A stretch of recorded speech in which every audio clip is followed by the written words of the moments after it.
குரு வக்ரமாயி 2க்கே மறுபடியும் வரப்போறாரு. அப்ப குரு திசை உங்களுடைய ஜாதகத்துல யாருக்காவது குரு வக்ரமா இருக்கோ, அல்லது உங்க ராசி அதிபதி ஏதாவது கிரகங்கள் வக்ரமா இருக்கும்போது, இந்த குரு இன்னும் சிறப்பாக செயல்படுவாரு. அஷ்டமாதிபதியாக இருந்தாலும் கூட 2ஆம் இடத்துல இருக்கனால, நல்ல காசு பணம் வரதுக்கு உண்டான அமைப்பு இருக்கு. புதுசா வாய்ப்புகள் இருக்குங்க உங்களுக்கு. நெறைய இந்த மாசம் வந்து நல்லா கால்குலேட் பண்ணி, நிறுத்தி நிதானமா யோசிச்சு, எப்படி நம்ம பணம் சம்பாரிக்கிறதுன்னு யோசிச்சாலே போதும், உங்களுக்கு ஆட்டோமேட்டிக்காவே பணம் வந்துரும்.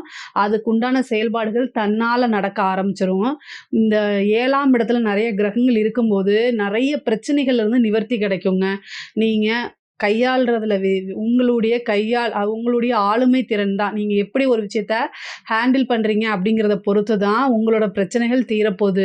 உன் வாழ்க்கை உன் கையில்னு சொல்லுவாங்கல்ல, அந்த மாரி தான் இந்த மாசம் உங்களுக்கு இருக்குது. பெரிய லெவல்ல கடன் பிரச்சனை இருக்குன்னா, அதெல்லாம் முடியறதுக்கு உண்டான காலகட்டம் தான். அதனால நீங்க யோசிச்சு செயல்பட்டுக்கங்க. அதே